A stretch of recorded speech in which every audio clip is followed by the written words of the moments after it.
Blair asked me to come and speak today about what's going on in other states to combat the loss of rural landscapes. Are there other programs that have not perhaps taken off in Texas that have proven successful in other states around the country? Very excited. It seemed like a great idea. And then the Commissioner of Agriculture said that Texans don't like to take ideas from non-Texans. So I've got an offer for you. We can turn the video camera off so that there's no documented evidence of this. If you hear something that you want to make your own idea, please adopt it. Just tell me about it, okay? Because what I like to do is work on these kind of market-based approaches to conservation and share those ideas with other folks because they tend to run like wildfire.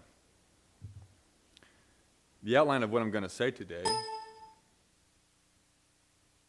is as follows. The title is Capturing Public Goods from Private Lands, okay?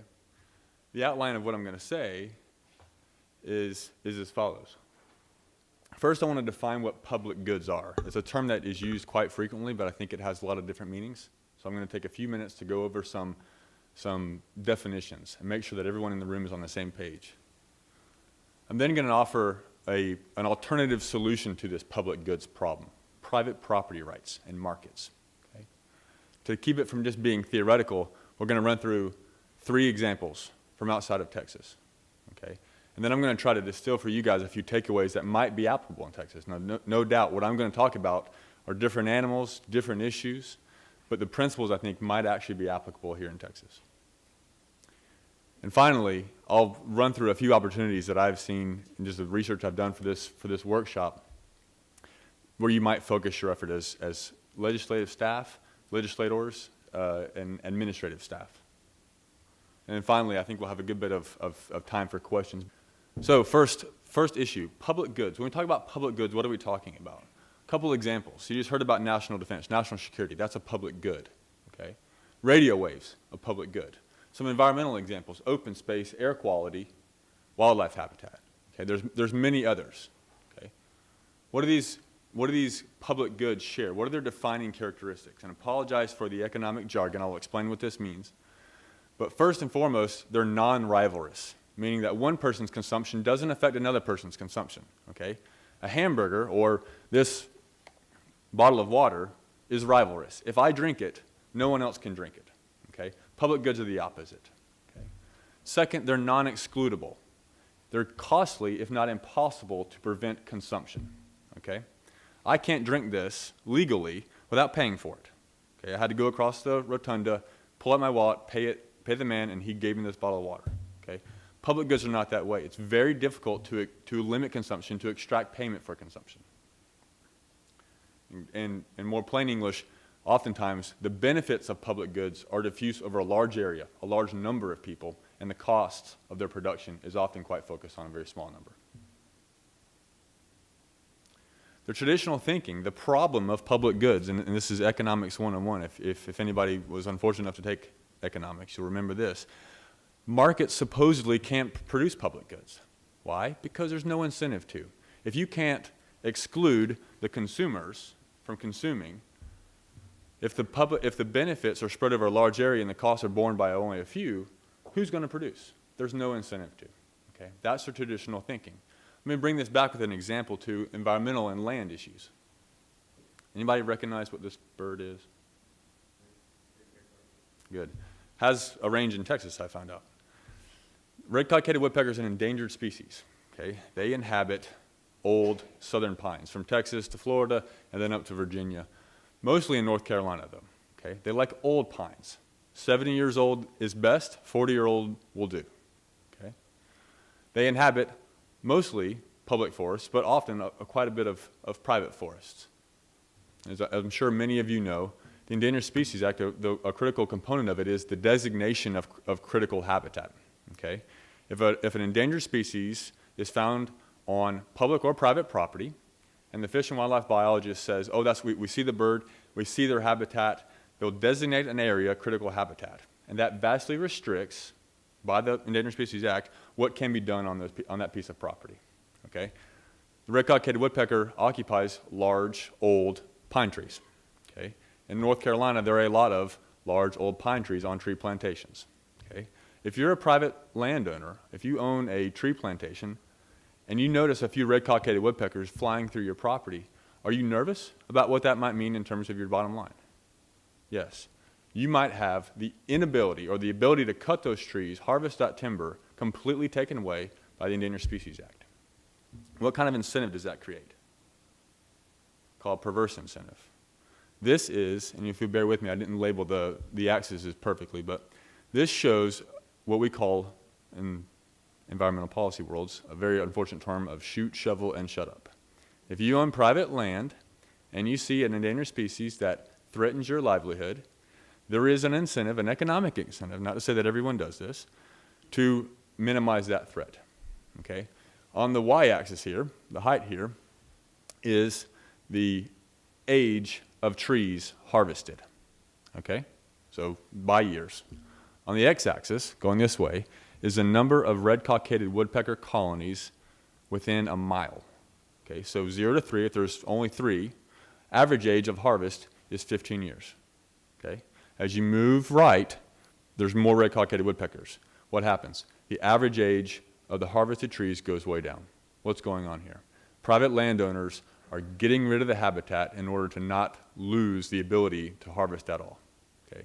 This is not an effective mechanism for saving species, right? This is a perverse incentive and it's not working terribly well. Let's talk back about public goods and private benefits. Who's bearing the cost of red cockaded woodpeckers? The private landowners. Who enjoys their benefits? All of us, presumably. Okay? This is why traditional thinking is that markets, that private landowners fail to produce the optimal amount or any public goods. And you get this as a result, clear cuts. Okay? The habitat is no longer being managed for this environmental demand. Pretty grim story so far, right? But it will get better. I've got some success stories. I posit, and the basic tenet of free market environmentalism, which I'll dive into in more detail in the afternoon session, is that private landowners will produce public goods, environmental goods, under certain circumstances. You see the big if over there. First, that private property rights are clearly defined. I know what's mine, and I know what's yours, and there's not ambiguity there. That they're secure. That if somebody begins to take my property, I can call 911 and people with guns will show up and help me enforce my property rights. Okay? And finally, and perhaps even most importantly, that they're transferable. Okay? That folks can trade this property. Second condition of private actors producing public goods is that transaction costs are low. And I think for this audience, this might be the most important thing I say. I'll explain it in more detail with the examples. But the cost of transferring, of negotiating, of contracting is low. Okay? Legislators, administrators can either be lever pullers, it will explain to me in environmental law, can either be lever pullers, can make things happen quite easily, or they can be transaction cost generators. They can make deals incredibly costly, if not impossible. Here's an English translation. I'm sorry for all the jargon so far, but I've distilled it down to some memorable lines, I hope. Everyone in here has rented a car before. How many of you have washed it right before you dropped it off? Why? It would seem absurd, right? Because the benefits of doing that would be enjoyed by someone else. You'd have all the costs, you'd get your shoes wet, you'd have to pay for it, and you wouldn't get any of the benefits because the next person who rents it is going to have a clean car. Or even better yet, the company would have to wash it, now doesn't have to. Okay? That translates to the property rights issue. If you have clearly defined rights, if they're secure and transferable, you take better stuff. You take better care of your own stuff, right? It's as simple as that. And finally, if it pays, it stays. Okay? If red cockaded woodpeckers present only a liability to private landowners, if they're only a threat to their bottom line, are landowners going to be better or worse environmental stewards? Probably worse. Now, again, I'll repeat, not every landowner shoots and shovels and shuts up about it. But if it pays, it stays. You take care of things that pay you back. Again, reiterating a point that's been made throughout this morning so far, is that the additional revenues from capturing and producing public goods at the margin is going to protect rural landscapes. Okay? I'm talking about complementary revenue streams to the traditional agricultural outputs. So let's get to some specific examples of what I'm talking about. My title at PERC, the Property Environment Research Center where I work, is Director of Applied Programs, which means I get to take the research that my peers, my mentors have done over the last 30 years and go out around the country and try to apply it, okay? Develop success stories of how markets, how property rights can actually solve environmental issues. The first one I did, was involved in, was in Washington, okay? Now, bear with me, Texans, I know it's a different world, but in Washington, Apple is everything, okay? You go over the Cascade Mountain Range into eastern Washington where it gets flat. Actually looks, in some respects, some seasons, quite a lot like Texas. And apples are everything. Pears and cherries to a certain extent, but mostly apples.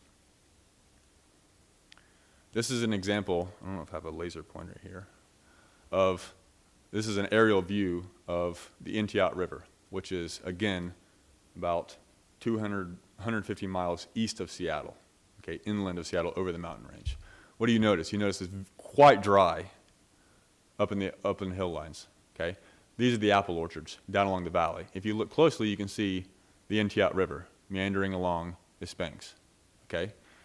If you look even more closely at this particular property right here, you notice there's far less cottonwoods, riparian trees, okay? What the apple orchards do, as you can see, the land gets quite steep, not very far away from the river, okay? They make the most of their property. They cut out everything they possibly can, they terrace everything they possibly can, and they put trees. If this is the edge of the land and the creek is right here running along their orchard, they'll put a tree as close as they can to the edge of that so that it's still productive, so they're making the most of their land, the scarce land that they've got, okay? What does this do? In addition to apples, Washington State also produces salmon, okay? Salmon swimming from the ocean up through the Columbia River, okay? I'll give you a pointer of where we are here. Salmon swim in and come up, and Intiat is right around in here, right above this dam. They swim along there and they spawn in these small tributaries along apple orchards, okay? What's happened? When apple orchards cut out the cottonwoods, the riparian trees that overhang the stream, the sun beats directly down onto the water. Sun beats down on the water temperature goes up. Water temperature goes up, spawning potential goes down, okay? The fish are endangered or threatened. There's 3 or 4 spring run chinook, steelhead, and summer chinook that are all threatened in this area, okay? Legally, the landowners weren't doing anything wrong, okay? But their actions on their land had a significant negative impact on salmon populations, okay? Pretty grim story. A bunch of landowners got together and said, you know what? We can do something about this. We can perhaps do something that's profitable about this. What they proposed to the state was to take out their apple trees that immediately abutted the streams where the tributaries were, where the fish spawned, and replant that vegetative buffer, okay? So they're going to literally put in cottonwoods that overhang, shrubs that overhang the water, and increase the shade, okay? As they do that, the temperature is going to go down because the sun's not going to beat on the water quite so much. And as the temperature goes down, spawning potential is going to go up. Seems like a great idea. Well, it turns out that each of those apple trees is somewhere in the neighborhood, depending upon its age, somewhere in the neighborhood of between $1,500 and $5,000 per tree, okay? That's a pretty expensive commitment, voluntary commitment. What we did is we came in and said, okay, well, who wants more salmon? Okay, we identified the hydroelectric operators, these red bars here, who have to mitigate for their impact on salmon. So if salmon swim through their dam and a few get entrained in the fans and get turned into fish bait, they've got to mitigate it 1 for 1 on that. Okay? That's a potential funding source. That's somebody who has to improve fish numbers. Who else? Anglers. Okay? Anglers like more fish, especially bad anglers like me. You need a lot of fish to catch them. You got to like accidentally hook a fin to get a fish out of the water if you're bad like me. So I'm willing to pay. I'm a potential buyer of salmon conservation. Okay? Indian tribes, quite a few along here. Also, to their lifestyle is incredibly important, potential buyer. What did we do? We went to the state. This is, again, just one example.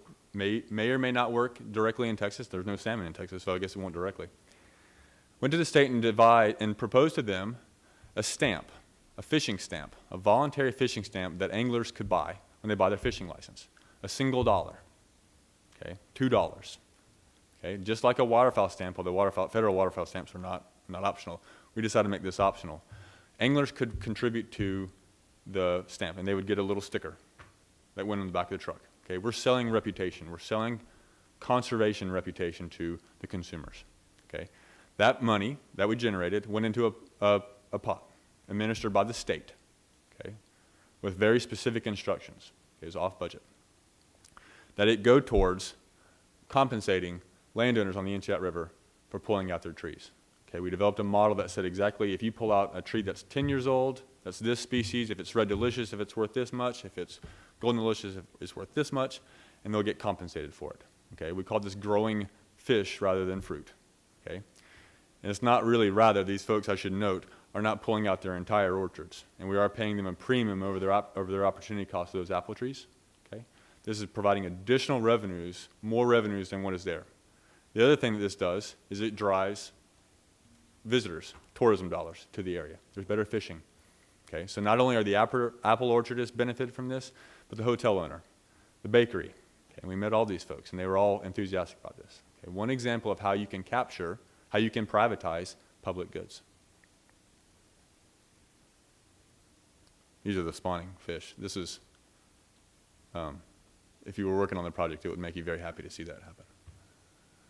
Another example of what another project that we've worked on. In Cheney Lake, and I think there's a very direct correlator here in Texas and San Antonio, in the Edwards Aquifer. This is Wichita, Kansas. They had a significant water quality issue. Okay, usually have plenty of water for the residential industrial uses, but the water quality was a problem. Why? Because Kansas has a lot of agriculture and a lot of phosphorus intense, a fertilizer intense agriculture. Okay, upstream of Wichita, Kansas is a reservoir, Cheney Lake. It's the main water supply for the city. Okay. It was becoming very clear that Wichita was either going to have to expand its water treatment facilities to the tune of something like $26 million. Okay, because the phosphorus was creating algal blooms, the water was not potable, and it was getting expensive and running up against the capacity, the physical infrastructure of Wichita's treatment. Upstream, though, is Cheney Lake and the Cheney Lake Reservoir. Okay, and I don't think this is all that applicable in specifics to Texas because there's not quite as much irrigation as there is in Kansas, or at least not throughout the state. But there's tiles, these agricultural tiles, where landowners will irrigate. You can see the center pivot on this field. Landowners have these tiles that drain into spillways, back, then translate into tributaries, and then go into Cheney Lake. What these landowners did, the local conservation district said was, look, we can control the rate and the pulses of our phosphate loading. Okay, we don't have to open up our tiles all the way at certain times. We can keep them half open a portion of the time and smooth out the loading of phosphorus in these rivers that go into Cheney Lake. Okay, what that did was significantly reduce the incidence of algal blooms. Okay, it kept what the Wichita's treatment capacity, their minimums. It kept the actual phosphorus loading below that, so that they were able to operate without adding capacity. What did that do? That freed up $25 million of funding to compensate these landowners for changing their management practices. Okay? In order to do that effectively, we had to draft contracts that specified exactly when and how long and how open these tiles could be operated. Okay? Willing landowners, and this was a completely voluntary program, nothing was mandatory, would agree to enroll and be paid on a per acre basis, or I shouldn't say per acre, a per unit reduction in phosphorus loading. Significant cost savings for Wichita. Same example can be pulled from New York State. New York City had to expand its water treatment capacity and instead purchase easements on upstream lands to make sure that the development didn't encroach there, that the water quality stayed below a certain amount. That the loading stayed below a certain amount. This is one from my neck of the woods. The Devil's Kitchen Management Group. This has more to do with flexibility of wildlife regulations. In Montana, as many of you may know, this is a pretty impressive species, a native species that dominates our ecosystems. I spend most of September and unfortunately sometimes in October chasing this guy around with a bow. When I see that animal, I get very excited, okay? When a rancher sees that animal, they may get excited, but oftentimes not. Why? Because that animal will turn this haystack into this very quickly. And that's a reality.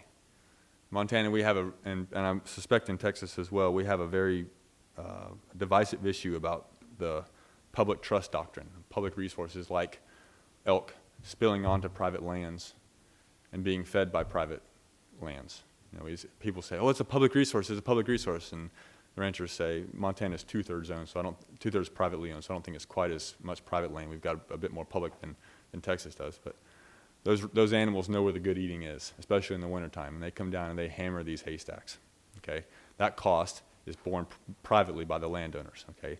They do not have an incentive to create a public good here, right? They don't have an incentive to feed Mr. Elk unless they can figure out a way to capture some of the values, okay? What did the Devil's Kitchen Management Work Group do? A background on wildlife regulations in Montana. We don't have high fences, so there isn't any way to capture the values as directly as you can in Texas where high fencing is allowed.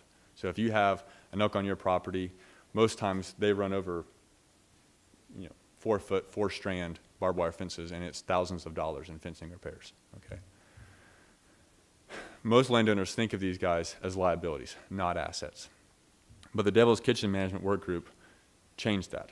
They organized, I think, 460,000 contiguous acres of a very critical wildlife corridor from winter rangeland to summer in the mountains, and proposed to Fish, Wildlife, and Parks, that's the wildlife management agency in Montana, if you'll give us some flexibility about how many cows we can harvest, okay?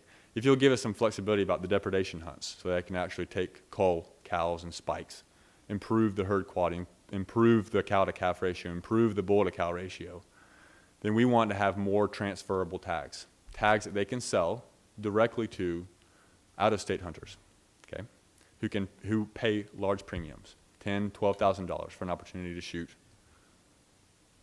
Mr. Six Point, okay?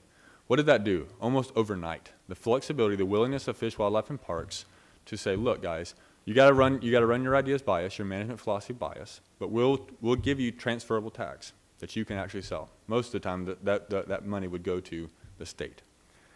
The exception is Devil's Kitchen, where you can buy a tag over the counter or from a landowner, from a participating landowner, for a large sum of money. Okay, those guys now have an incentive to produce a public good. When they see elk running onto their property, they smile instead of frown. Okay, and they may not like it if they destroy $1,000 of fence, but it's no longer a public pollution, so to speak. It's a good opportunity to capture some of the values of producing wildlife habitat. That gives you a sense of, the owner of that vehicle will remain nameless, although you might be able to deduce who this is.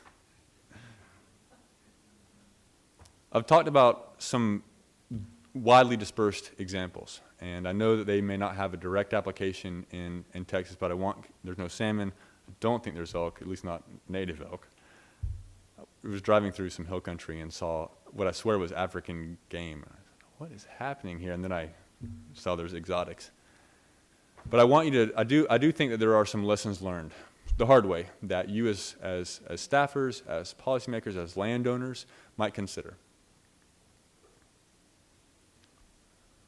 First and foremost, what I've noticed is the ideas that are organic, and I don't mean pesticide-free, I mean the ones that come from landowners themselves, have the most traction, have without question the highest success rate, okay?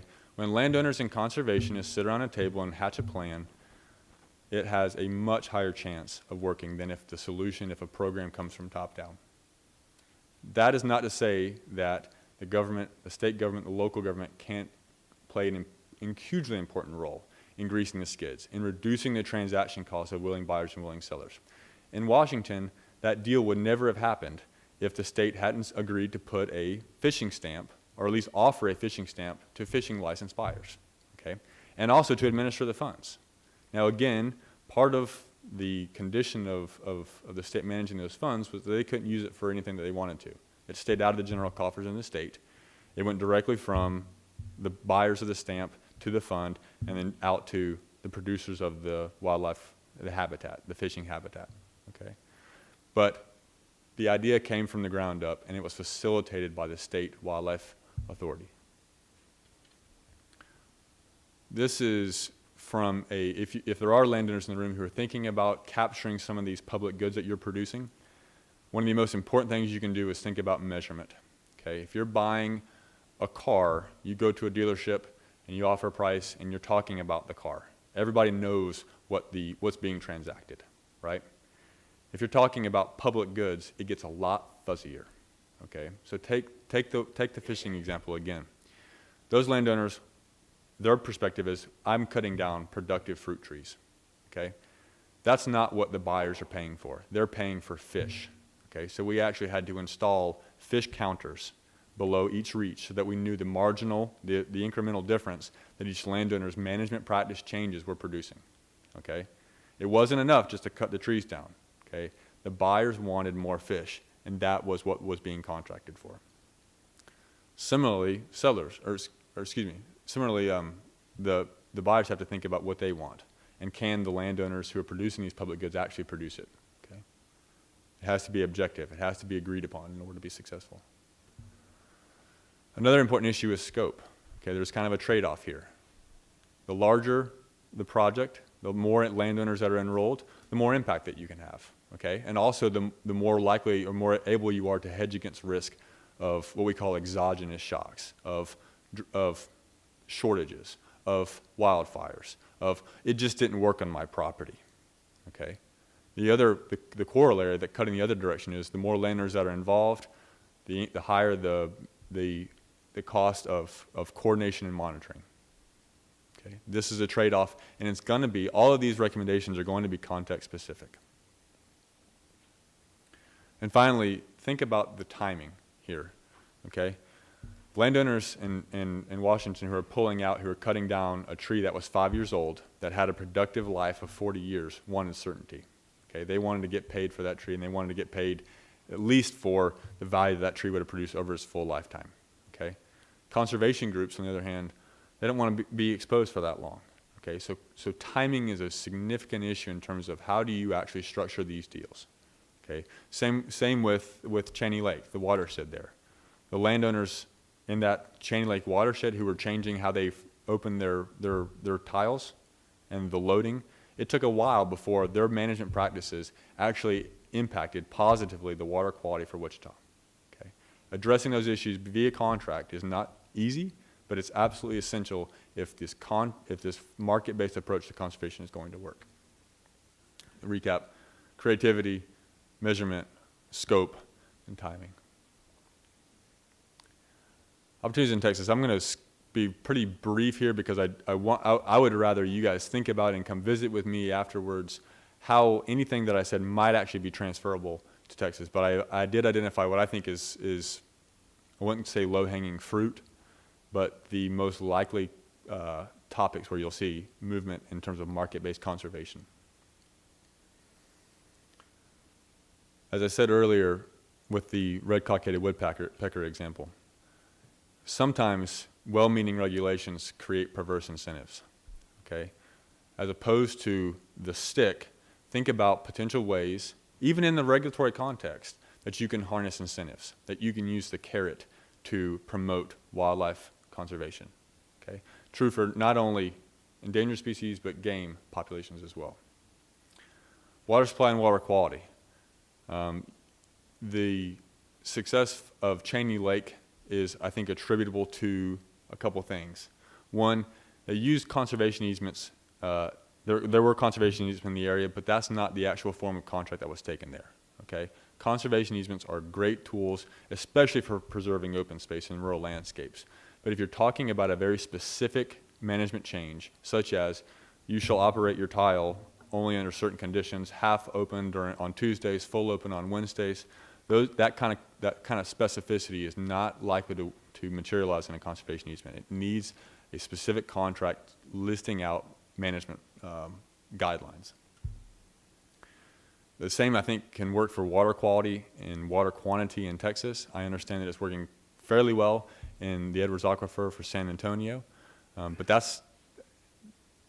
that model, I think, can be replicated in other aquifers. I understand that the Edwards is quite unique in terms of how quickly it recharges and how quickly it declines as well. But the same approach could be had in other aquifers. If anything I said or all of what I said seemed nonsensical, take it from a mainstream, well-accepted, well-respected conservationist. That in addition to, or in my ideal world, instead of the regulatory stick, if we can incentivize private landowners to produce public goods, to produce water quality, wildlife habitat, there's going to be a couple benefits. One, we're going to see the preservation, better resilience of those rural landscapes. And also we're going to see increased environmental stewardship. For legislators, for the administrative staffers in the room, remember the NCHEAT case study, okay? That was a state program that was facilitated, the state facilitated a voluntary program, compensation program, okay? Are there other species in Texas that might be improved by a similar approach? Cheney Lake, consider the costs and benefits for local governments of ecosystem infrastructure. Instead of building a plant, can you extract the exact same function from rural lands? Devil's Kitchen, all about administrative flexibility. Okay, it was the exception to the rule in terms of wildlife regulations in Montana. Okay, but Fish, Wildlife, and Parks is willing to sit down with those landowners and negotiate a mutually agreeable conservation strategy. Okay, if there's anyone who's interested more in these case studies, I brought a few written up versions for the workshop here. There's also case studies online at perk.org. And by all means, I'm going to be here for the rest of the day, so please come and visit. If you've got any ideas for how this might work in Texas, I would very much like to chat with you, and thank you very much for your time. Absolutely, yeah. I'm sorry, if there are any questions, I think I've still got 5 minutes.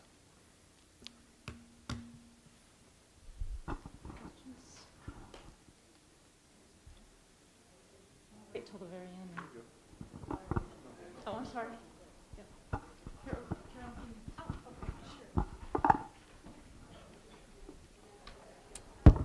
I was interested, and you may have said it and I just missed it, the Washington case study that you used. The landowners were removing their trees in the floodway or the floodplain. Well, we call it the riparian buffer Riparian zone. So buffer. just along, yeah. Okay. Like And what were they doing with that land?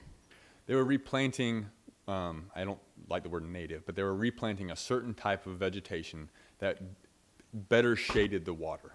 Okay. That I So was just missing that piece of information, and I was wondering cottonwoods, what they. basically. Okay. Yeah. So they weren't increasing. There was an increased flood scenario or whatever. Nope, that came not from at all. that. In fact, one of the issues, and this is a great question, when these deals come together, everybody understands their side quite well. It was shocking to us and to the conservationists that one of the biggest issues was, as you say, flood control. When there are large pulses, when the snow melt is quite rapid in that area, it can knock down those cottonwoods and clog up the creek. Okay? So in addition to compensating those landowners for the foregone revenues from their trees, we also had to have a separate fund for basically damage, catastrophic damage. We'd go in there, we'd have funding to send teams in there to pull out any sort of trees that were lost and blocking the river. The other issue is frost. Okay? Stagnant air is more likely to freeze fruit anyway. If you drive up these valleys, you see these giant fans that are blowing the air to circulate the air to keep them from freezing.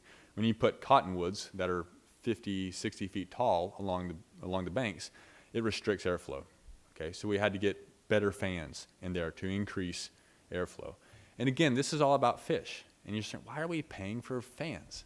But it really does matter, because when you negotiate these voluntary transactions, you got to sit down and have a candid conversation about what's important to the sellers and what's important to the buyers. And until you do, this voluntary approach really doesn't work.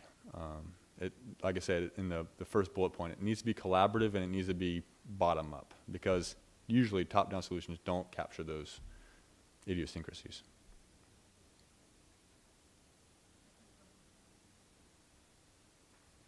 A clarification on the Washington case study. Did the habitat stamp, was it a voluntary purchase, or did anglers need to purchase that for their license? And secondly, do you have an estimate on the volume of revenue that created on an annual basis? I do. This was one that we pined over quite a bit for obvious reasons. We wanted this to be a purely voluntary approach because PERC, and I'll say this more in the afternoon session, our whole idea is that willing buyers and willing sellers, if the transaction costs are low, will negotiate and enter these voluntary agreements. We started as a mandatory program, I think, for 2 years, okay? Generated a good bit of revenue and banked it, okay? We then switched to a completely voluntary program last year. And I've seen the numbers, they are down in terms of purchases, obviously for obvious reasons, but not significantly. If I had to do it all over again, it was a compromise from my team to do the state mandated approach, okay? Because that minimized, vitiated the voluntariness of the whole deal.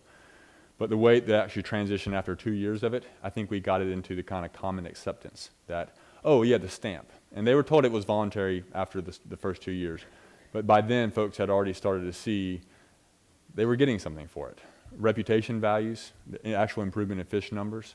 So 2 years of mandatory, 1 year. After that, it's voluntary and voluntary now.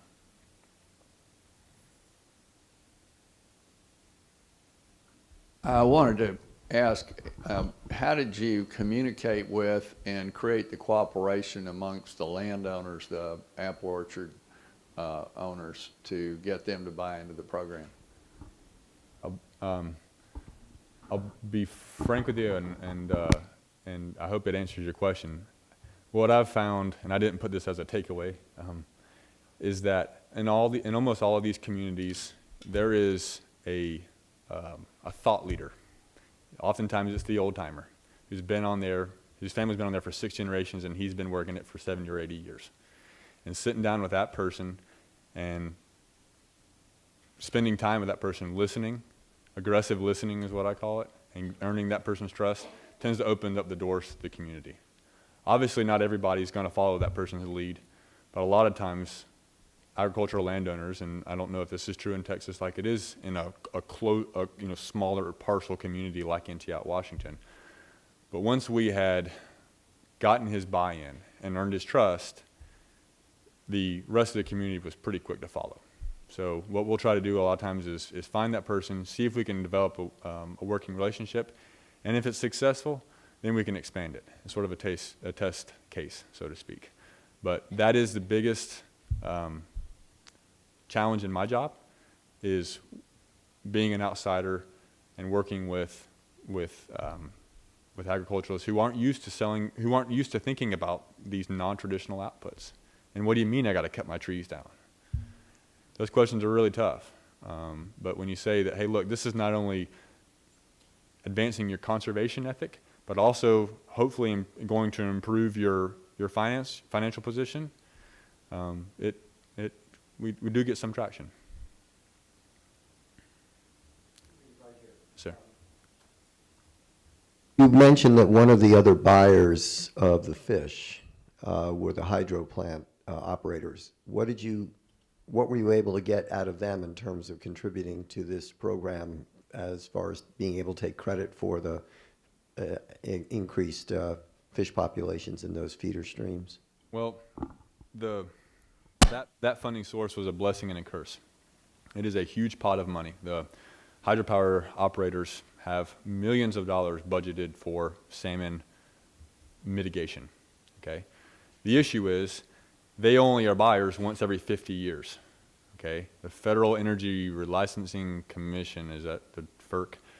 Those dams get relicensed every 50 years, okay? They have a mitigation plan that they institute then, and they can modify it during that 50-year plan, but not significantly. And so we got a lot of interest from those guys, but we've yet to get actual funding from them because of the timing of what they've got. They've already got mitigation plans in place.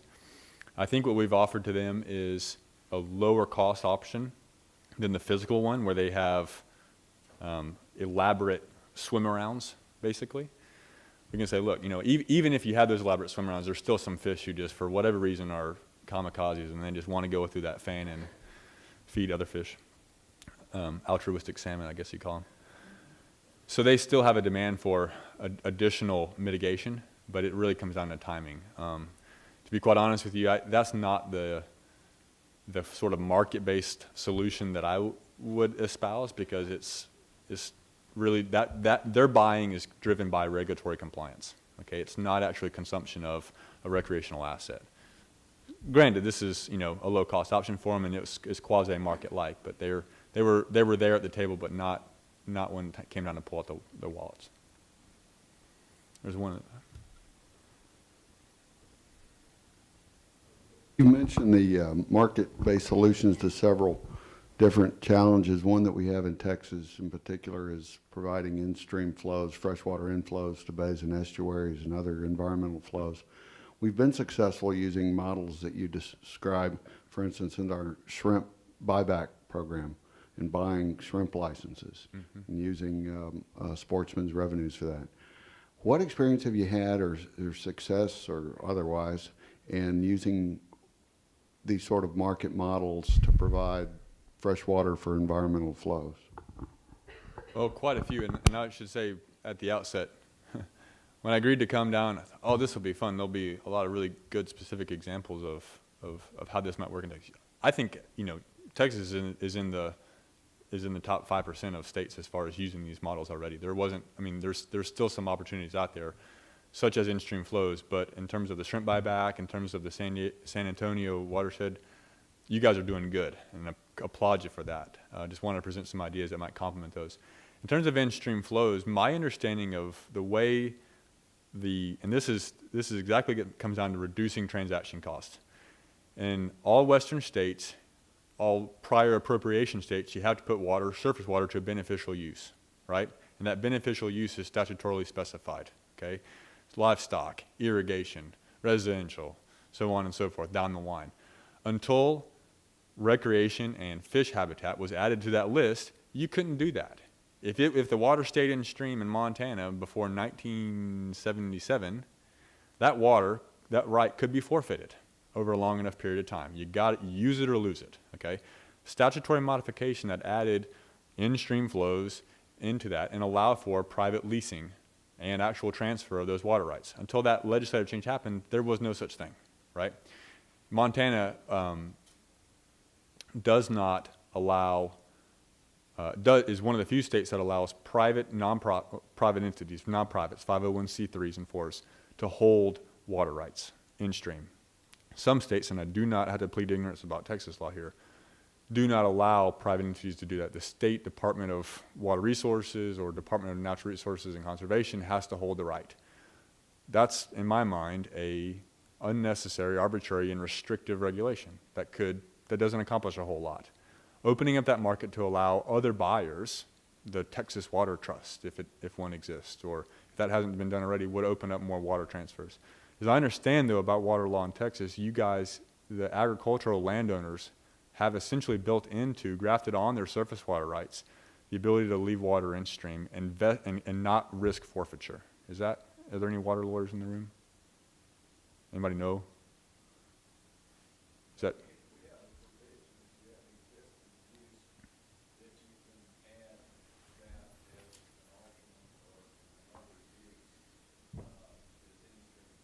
Mm-hmm. You can actually do that here in Texas. So you can trade. That's fairly recent that it was made into law. Our last questioner was part of that process. Gotcha. Well, another important point, and I don't know, again, I apologize, I'm claiming to be a water lawyer, but not a Texas water lawyer. Another issue that a lot of Western states are grappling with is the following. If you've been using 100-acre, I'll be very quick so I don't cut too much more into time, sorry. If you conserve water, if you adopt sprinkler irrigation, or you use less water, and that conserved water is now available for in-stream flows, one of the questions a lot of states are grappling with is whether you should be able to transfer that at all. Because And the use it or lose it, the prior appropriation doctrine, again, we're talking about surface water, not groundwater. The prior appropriation doctrine, if you can conserve it and still operate your ranch the same way, the argument would be, well, you weren't using it to its fullest extent anyway. If you have excess water, then you don't have a right to that. Seems nonsensical to me. But if you have an exception in the statutes or the regulations that allow for the transfer of conserved water without risking forfeiture again, then that's going to create an incentive for water users to do more with less. Okay? If they are going to try to do more with less and they're going to lose that water and be left with less permanently, that's not much of an incentive. But it's surprising. I think only Oregon and Washington have that conserved water transferability. Could be wrong about that, and I don't know what Texas law is.